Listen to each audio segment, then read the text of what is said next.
Hey all, Hipper here. Welcome back to the channel and welcome back to this video where I'll show you the new map in the game called Mountain Range. But I will be playing an agile cruiser in this game, and I will be playing on iPad, which is going to be the norm from now on pretty much. And I'm using Beepley as my commander here. So Rune and Baltimore as inspirations, and all perks are the agile perks, and of course fully packed so we get a little bit of extra utility to work with, right?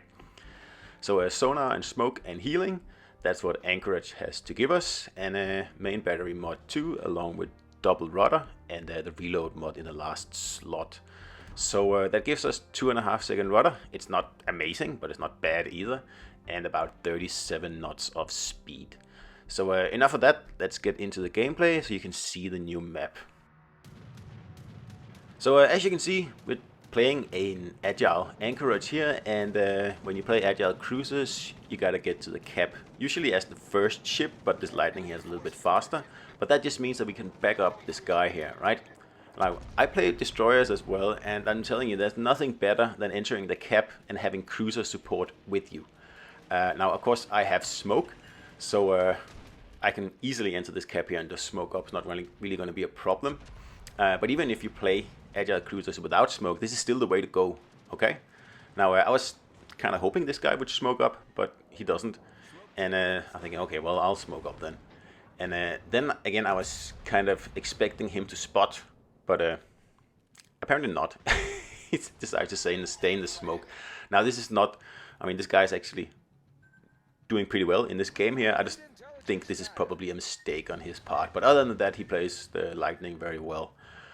So I'm blind now, and you know, he's just sitting here in the smoke with me. He might as well sit on the other side. There is no point sitting in here and you know, not spotting. But whatever, you can't have everything you want in every game, right? So we'll just shoot at what we can.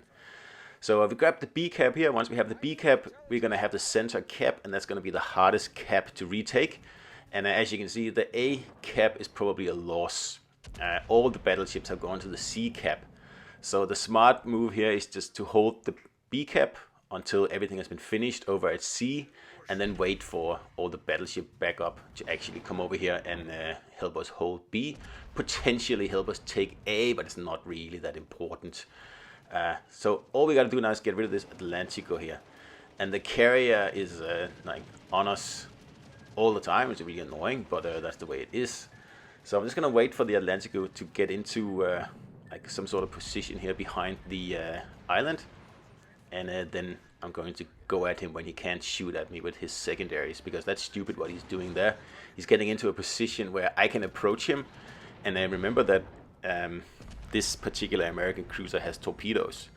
It is a bit sluggish for an agile cruiser, as you can see, but the torpedoes do make up for it. Now, of course, you don't have radar. I guess that's a fair trade-off, but this is just a boneheaded move here, because that allows me to get closer and you know, not take any secondary fire on the way. And yeah, doesn't make any sense. So the lightning is going the right way around the island, so I'm gonna go left. We both have torpedoes, so this is gonna be the end of this Atlantico here, no matter what. He doesn't have any backup other than the carrier, and the carrier is just annoying. So all I gotta do now is torp this Atlantico here, if I get there first, that is. And after that, I'll just hang around the destroyer, because the like I said, the carrier has its eye out for us. So kind of hoping I can use my AA to just make the life a little bit easier for the lightning there. I can see he's almost out of health. So just gonna support him for a little bit here until the battleships hopefully have won the C cap, because there's a whole lot of them over there, and if they lose that cap, that would be super bad play. So we're just gonna hope that they make it, and then we're gonna sit here and help out as best we can while we are, you know, taking fire from the carrier. So unless every battleship on my team is a noob, then this battle here is already won. I can, you know, I've played this game a lot. I know when I see a win. So I'm just gonna sit here and make sure we don't lose the middle. Wait for the stuff to finish over at C, and then just keep anyone trying to take B from, you know, not taking it. That's really all there is to it. It's not that difficult. So about the map, this new mountain range map here now, I like it. It's it's similar to other maps in the game, but I much prefer maps like this where you have many small islands, preferably very tall islands, because it just means that it's so much more fun to snake your way from one island to the next island and set up ambushes and stuff like that, and you can cut off the battleship's sidelines quite easily. So on maps like this, you have to position very, very carefully in your battleships because smart players will just jump from island to island while you're reloading and eventually torp you, just like I did earlier in the battle here if the lightning didn't get there first. But that's why I like this kind of map here. And there's also 3 caps, and once the ships spawn, they spawn so far away that like you're kind of forced into taking the cap that you spawn in front of. Now I know all the battleships went to sea on this one. I don't know why, but whatever. It turned out well anyway.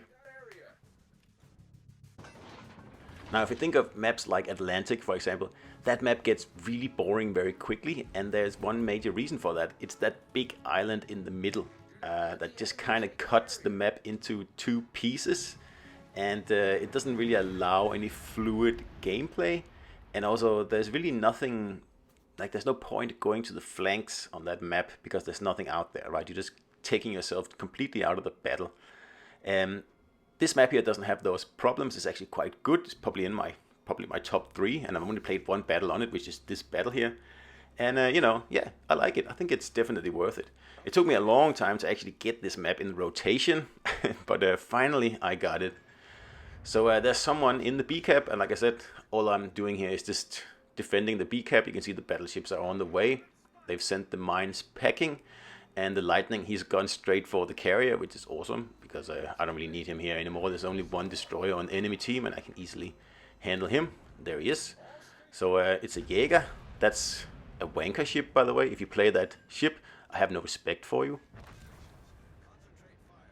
So he's gone. I didn't get him though. I think someone rolled the turret, so whatever. Anyway, someone got him. But anyway, the Odin and the other Buffalo over there, they've been, wasting half the battle taking the A cap. And like I said, the A cap isn't really important because they won't be able to grab any other caps than that cap. So like I said, just defend this cap here and just wait for them to put themselves in an awkward position. And the longer I wait, the more battleships are going to come here and back me up, and the easier I'm going to have it. So, I'm tempted to, just rush out of here and try to torp those 2 ships over there. But, I'm trying to show myself from my best side in this battle here on this map here, because it took me so long to get the map. So I'm just going to, sit here and wait for them to basically serve themselves up on a silver platter at some point, because they are going to have to. Either they run away to the the edge of the map and then we win, or they push in here and then they get sunk by me and the battleship and we win. There's really no downside. So I'd rather prefer they came in here because that would make for a more fun video. So I'm kind of hoping the Odin will move in. But it does look like he's actually going to run away, and that's just silly. Why would he do that? I mean, that's a guaranteed loss. At least try to take the B cap and see if you can win. So I'm getting radared now, so that means that the Buffalo has taken position behind the island there, and makes sense. But why would you radar? There's no destroyers left on my team, and he pretty much knows where I am anyway. But anyway, like I said, I'm just going to wait for him to come in. If he comes in, there is no point, moving out of here. At least until the Odin decides what it's going to do. So the Odin is definitely heading into Oblivion now. So I'm going to move out. I don't want anyone to sink this Buffalo before I do, because I really hate Buffaloes. It's not a real wanker ship, but it's pretty close to a wanker ship. Like a real wanker ship would be Cleveland or something like that. But I don't like Buffaloes. I don't like American cruisers in general, because I think they are devoid of any skill to do well in them, including anchorage, by the way. So I'm going to go for this anchorage here. I don't like it. Battle ends in 5 minutes. So anyway, mountain range, sure, I like the map. It's, like I said, probably on my top 3. I need to play a few more battles on it though, but so far I'm liking it. And primarily because of the spawn locations and the fact that the map is kind of long. It has many small islands, and the islands are relatively tall, meaning that you can cut off, you know, battleship sidelines. So there's the Buffalo right in the Citadelo, and he is gone, and that's the end of the battle as well. So that was Mountain Range in an agile, whatever it's called, agile US cruiser with smoke. Anchorage, that's the name. So anyway, hope you enjoyed the video, and I'll see you out there.